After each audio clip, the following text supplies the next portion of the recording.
Good morning, Vietnam. I'm just kidding. Good morning, bro. You ready? Yeah. Yeah. About the engine thing. So I was thinking of finishing yesterday, and it just didn't work out because there was just a bunch of shit I had to do to that engine. Yeah, I told the guy that I'd be there today, and then the work that I had planned for today, I'll either do it after this or I'll just wait till Monday to do it. But either way, I mean, it's gonna get done anyways. Yeah. So. Did you feel like you were gonna get it done quicker, or? I honestly thought it was gonna be a lot quicker, yeah. But it was just so much you have to transfer over from the old engine to the new one. That's true. And I'll show you when we get there, like the damage that was done to the water pump and all that stuff. That's what took the longest. It's all good. I mean, we get there at 6.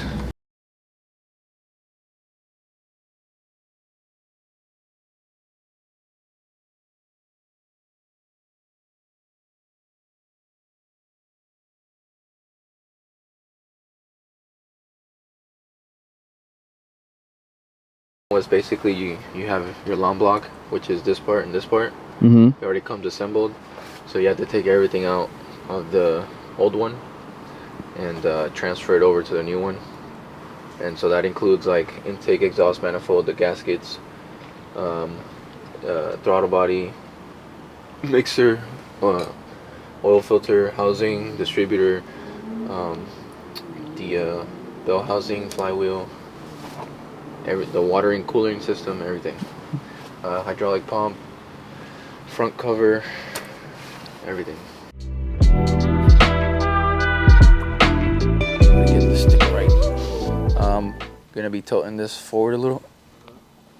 Yeah, tilting it forward a little to put it in the same angle that this is in, and then putting the engine in so I can bolt it up to the torque converter. Hopefully all the holes line up the first time. That's the hardest part, especially by yourself. Let me ask you, what type of engine is this? This is a Toyota 4Y engine. I would say it's like the best forklift engine that you can get. It's just, it's not too expensive if you want it like this, for example. Just the long block itself is not super expensive, and it's very reliable, and the parts are easy to find. So the reason I'm lifting this up so high is because these legs need to go underneath these, and it always catches right there. And it's gonna catch on the transmission. It's really annoying. You gotta do what you gotta do sometimes. Okay, so basically what I'm trying to do here is this joint right here. That's like a guide stud. It's called a guide stud, and there's one down there. So what I'm basically trying to do is line it up, and then you see that hole right in the middle where the flywheel, where those 1, 2, 3, 4, 5, 6 bolts are. Yeah. I'm gonna get it. That's the female end. You know, that goes in there, and then these little holes right here, those, I'll turn the engine and I'll put the bolts underneath, so that'll attach it to the torque converter. So we got this one here, you know. Okay, so sometimes I do this because a lot of us think we have great memory. Okay, so basically what I do most of the time is when I take something out, like here, I took out the radiator, and I'll put the bolt back on here. So that, you know, when I go back to put it on, I know that goes there, instead of me having to, like, if I were to throw every single bolt on here, I would never remember, you know, which bolt goes where. This is a water pump assembly. If you look here, this is actually from a 7 series and 8 series water pump style. This one has the little water pump, and so I had to switch it into that one because of, look at this. Whoa. Yeah. That's crazy. If I would have taken this out and tried to put it back on there, it would have made a huge mess, and it would have never worked. So I had that one laying around, and basically just had to customize it. And so this is not going to work with this. It's a little different routing, as you can tell. You see where this one is, and it goes straight. This one comes out of here, and then this elbow will go here. So what I'm going to do, I'm going to cut here, cut this off, put it into this hose, and then just kind of, you know, that goes there, and then this goes here. In part 1, I show how this was destroyed, and look at this. Jeez. That's the thermostat. It goes here. So this was all trashed. I mean, basura.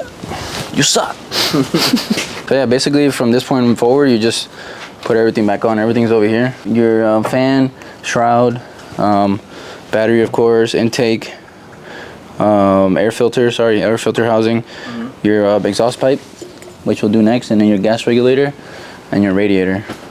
And it's pretty much already all done. All right, so basically what I'm doing here is I'm tightening the bolts that attach the flywheel to the torque converter flex plate. I just marked yellow on one so I know which one's the first one that I started with. So I use a 1/2-inch breaker bar up here, and I just turn it like this. So I just turn it until one of the holes line up. And then I put a bolt in. Not stupid tight, but tight enough.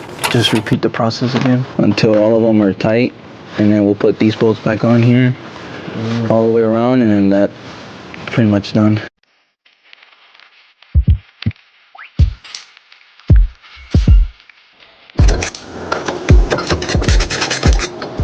Oh, what are these? Can you see that? Yep. Best scrapers in the game. If you want them, go to FortisHD.com. Fortis. Visit Tecmo HD's channel. And then everything else I took from the old one, and you kind of just put it on like distributor. This is the old water pump assembly. All right. Because I mean, this thing runs on gas too, right? It can, yeah. It can, yeah. We it never used to. Yeah. They cut the lines on Oh, here. gotcha. Yeah. I mean, we usually just use that. But, Propane, yeah. No, it's a lot cleaner. So you That's propane. That's what they say. Yeah. I think it is, but it can smell a lot too. More problems with the gas, probably. Yeah, for sure.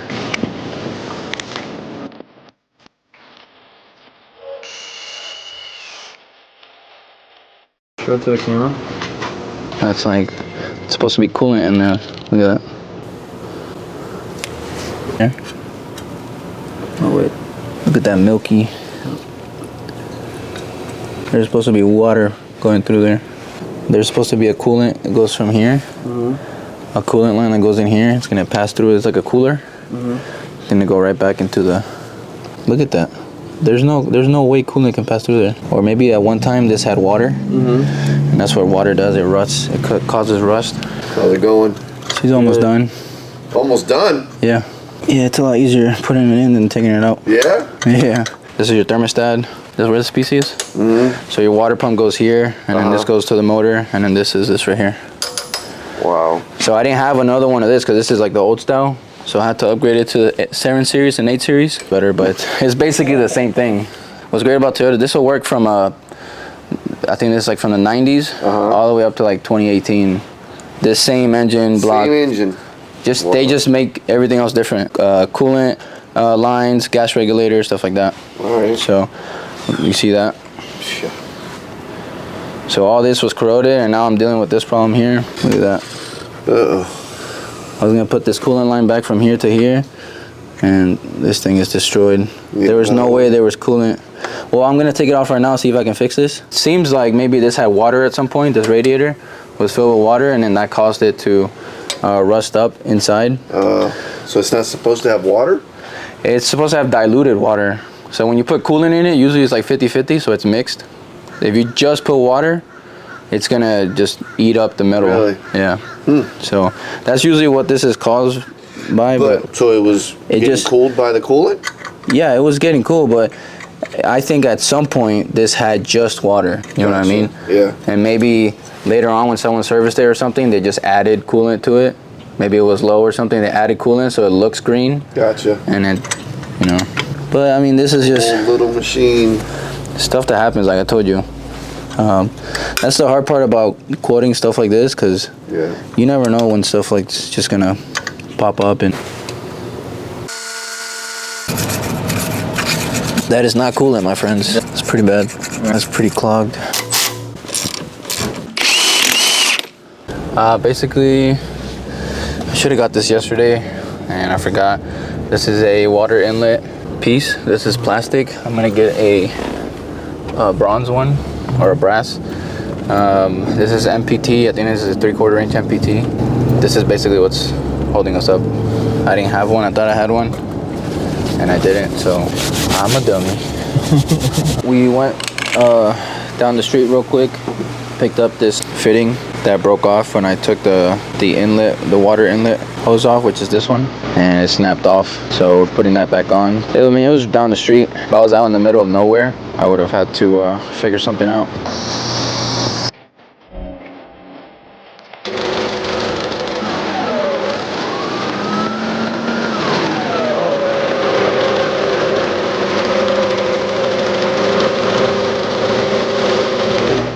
I just saw a spark flying. Yeah. It's gonna run out of transmission fluid. Yeah. We don't want that. So what's happening here, bro? Radiator busted. And it's leaking transmission fluid. The radiator was old, man. Remember I told you? Yeah. Before we even installed it, I'm like, damn, this thing looks terrible. Yeah. And I wouldn't even be surprised if it breaks. It sounds good. I can't even let it warm up because it's leaking. Alright, so you guys saw what happened on the video. It started leaking transmission fluid from the bottom of the radiator. You know, something that wasn't our fault. It just it was super old. You guys saw how compromised the cooling system was anyways, and it's funny because I don't even know if you caught it on video or not, but I was like, man, I wouldn't be surprised if this thing starts leaking as soon as I put it on. Engine sounds healthy. Everything sounds great. It's vibrating a little bit. I think it's like a degree off timing. I may have to tweak with that a little bit, but the customer was understanding. He said order the radiator and get it replaced as soon as possible. So we're gonna be doing that next week on Tuesday and try to get them up and running. Yeah, that stuff that happens is you can't really plan for that. Have to know how to communicate that to the customer, and he's a super great customer and he's very understanding. So you know, I'll go out of my way for him. Those types of customers, you have to make sure that you go out of your way for them too. Hey guys, thank you guys for watching. Like, comment, subscribe, leave a comment down below, and let me know if you learned something or if I did something wrong. And yeah, see you guys next time. If you like any of these type of videos, these day in a life or ride along type videos, let me know and we'll continue to do them.